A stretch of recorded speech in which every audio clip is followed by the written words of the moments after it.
Okay, so this is the last video, which is great. Thanks for your patience and making it up to here. I'll try to keep this brief, but this one is going to guide you through how to actually be a continuing care volunteer and what are the different documents that you're going to use to do your work as a continuing care volunteer. So before we actually get to this one here, which will be the first one you see, let's go back to, sorry, I know I keep flipping back and forth here. Let's go back to this one. Okay, so, oh geez, looks like it's gotten moved. So what happens is the medical affidavit happens. So regardless of whether the person gets granted asylum or however the medical affidavit went, we don't care about that. Our goal is to provide care to whoever needs care or assistance. So the medical affidavit happens. During that time, the medical student, they are the ones who are responsible for filling out what is called a continuing care form, which is what we're going to look at very shortly. So they fill out this continuing care form, the medical affidavit happens, the client goes to wherever they were staying before, and then you are then going to be put in touch with that client through me. So I will put you in touch with the client that has just had a medical affidavit, and when you are contacted by me, you will receive this form here. So I'll try to zoom into different parts of it because you might be viewing this like on a small screen, but this is what's called the Continuing Care Assessment Form.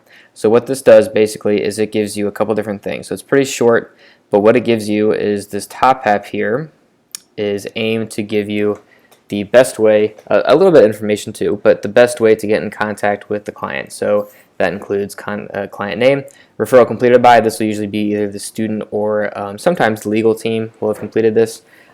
Their case number, which is something that will just be important for documentation, when they had their evaluation, and then basic demographic information, age, date of birth, country of origin, and then this is going to be really important, where they're living, what their phone number is, and what their email is. Those are how you're going to be getting in contact with the client.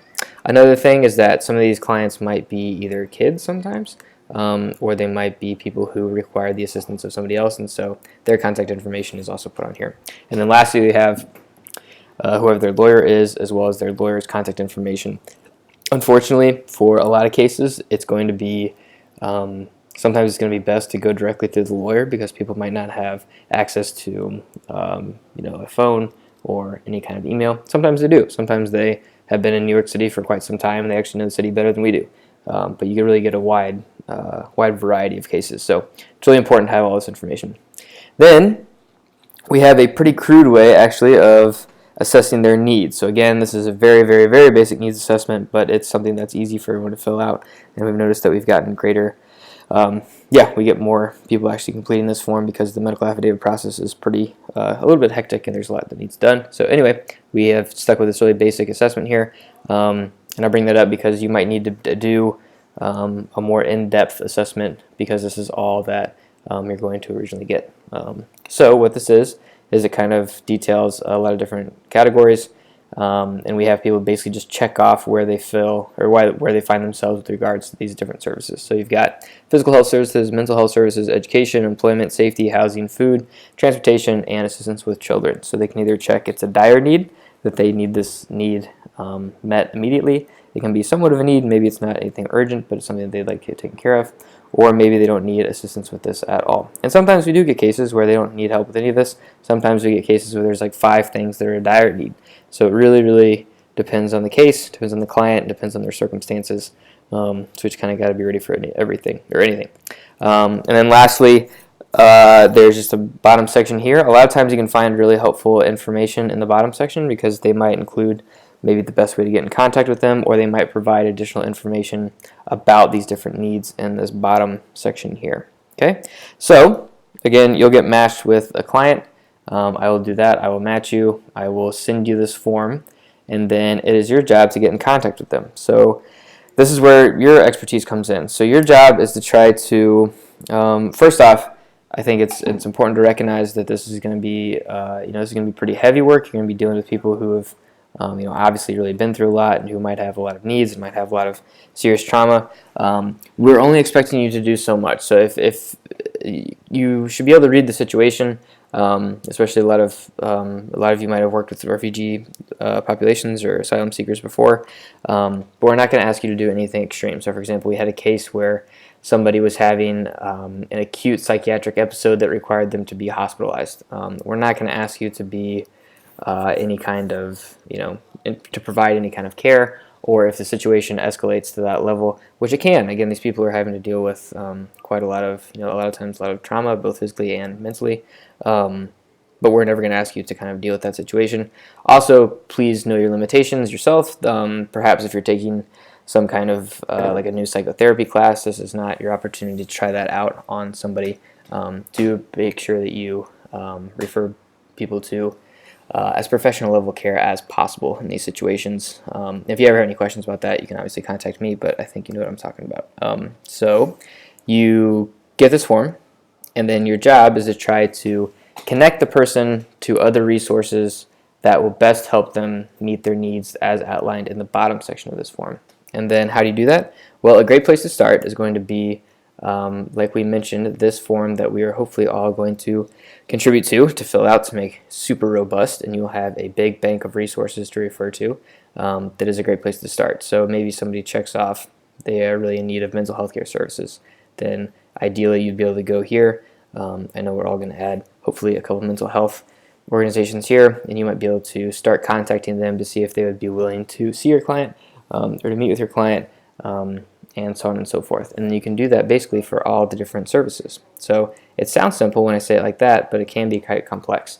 So your scale of involvement will depend on the client's case. So sometimes it might just be, we've had cases where somebody just needs to send the client via email a list of different services that they could use to maybe access better housing or better transportation, and then the lawyer and the client took care of that, and that was all. So that was pretty simple.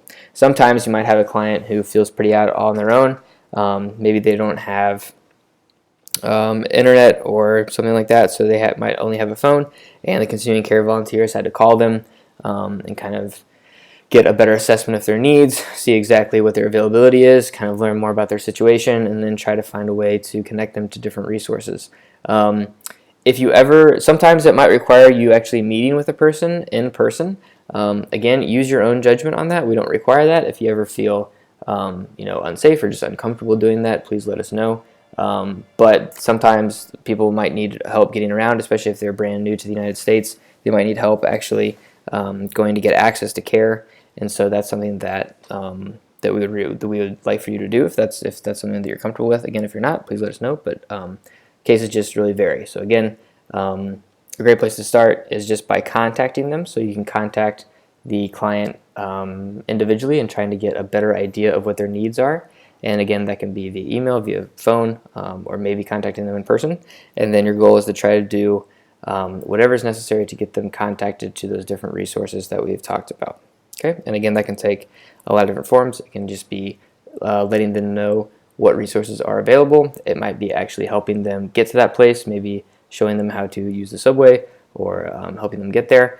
And it could take a lot of other forms as well. So again, the main rules are just to know your limits in terms of what you can do, and when something is kind of gone either beyond your skill set, or it may be making you uncomfortable, or you might need to reach out for help. So please make sure you take care of yourself,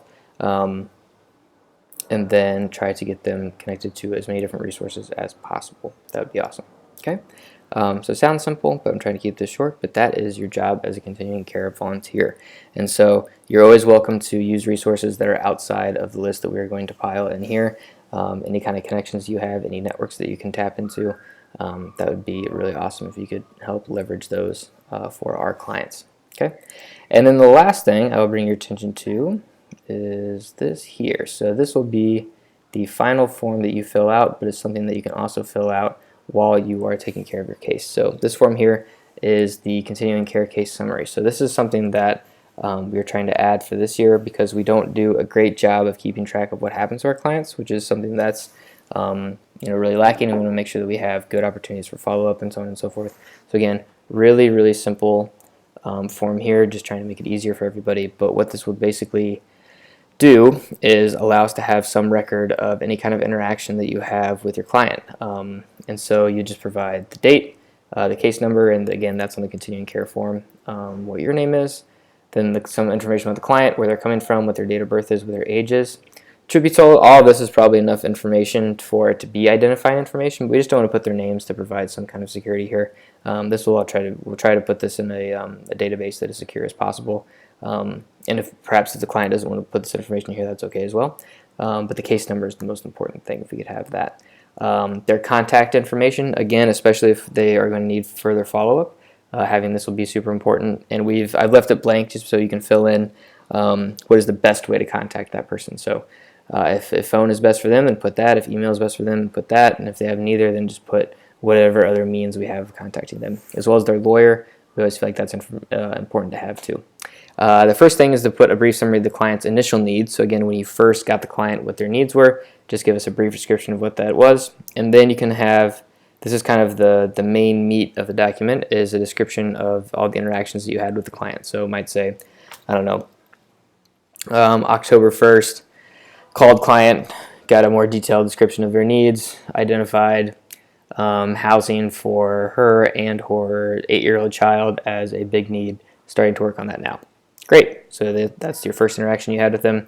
Any work that you do, you don't need a document, so maybe if you said that you reached out to a professor or reached out to the big resource document that we have or whatever, you don't need to put that, but then any time that you reach back out to the client, maybe the second one would say, called client, let them know of these services and where they were located, asked her if she needed help getting there, and maybe she said no, and then she could get there on her own, and so on and so forth. So you could kind of document how things are going. I think it also encourages follow-up, so maybe if this was the case that you did send somebody to maybe a shelter or some organization that was going to help them find more sustainable housing in the city, maybe you'd kind of look back at this and be like, oh, I wonder how that went, and then you could call them, detail how it went, and so on and so forth. Okay, and then if you need more of this, say that you have pretty extensive communication or contact or interaction with your client, you can always print off another one of these. You don't have to fill all this out again, or you can always use the back if you print this out. You can also fill this out electronically. Whatever's best for you.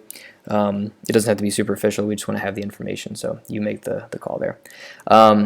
So the last section here is just some other information that would be helpful for us to know. So briefly describe what progress was made in meeting your client's needs, challenges in meeting those needs. So if you can actually definitively say that you were able to get them into housing, that would be one. That is awesome. So that's super cool. And then two, that would be really good because we would like to track that.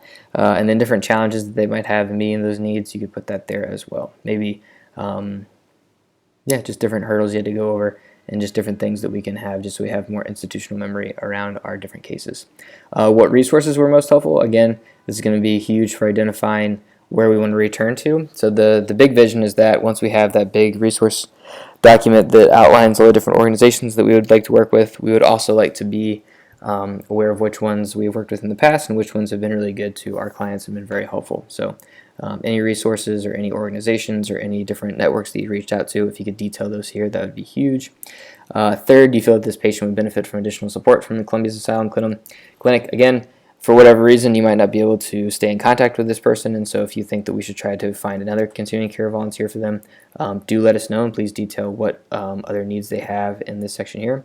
And then lastly, a lot of different things might come up throughout the process, and you might learn a lot. You might learn a lot about the client, or about the perhaps the asylum process, or perhaps various difficulties in trying to acquire these different resources for the clients.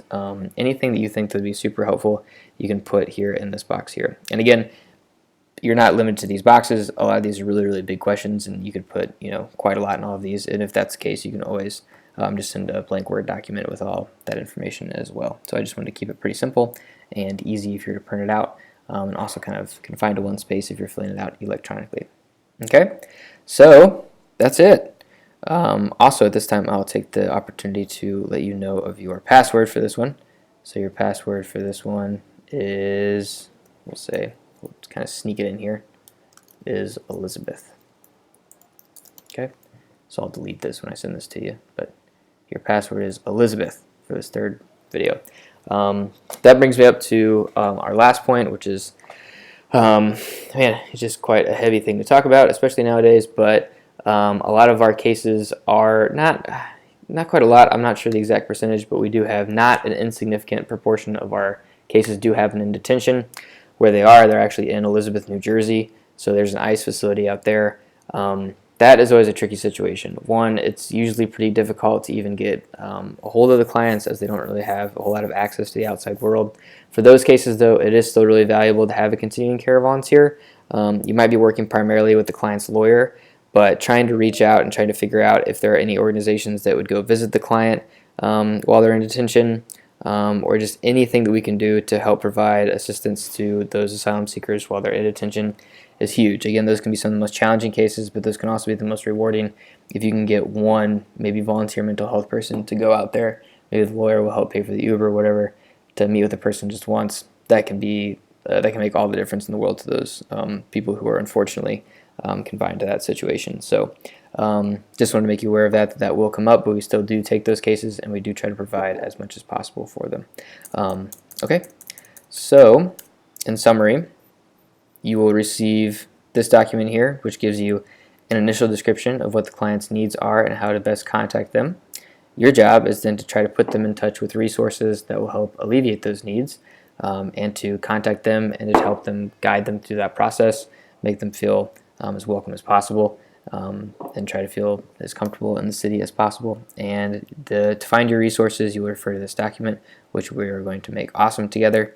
And then as you are doing this, you can fill out these different interactions that you are having with your client on your continuing care case summary. And when you are done interacting with your client, you can turn this into me. Okay, so thank you for watching these videos. I recognize that this is all pretty kind of a basic setup and wasn't probably the most entertaining thing to watch, but I really appreciate it. I really appreciate you volunteering to do this, and most importantly, I think this is really valuable work, especially nowadays in our current climate around asylum seeking and refugee status. It's not a very easy thing for anyone to go through, but if we can just make the process maybe just a tiny bit easier and help them feel a little bit more welcome and a little bit more settled in the city, then that's a pretty big thing. So if you have any questions, please let me know. Again, thank you to each and every one of you for volunteering to help with this. A lot of you really bring a lot of really awesome experience, willingness, passion, and knowledge to this process that we would not be able to do this without you. So thank you so much, and I look forward to working with each and every one of you. Thank you.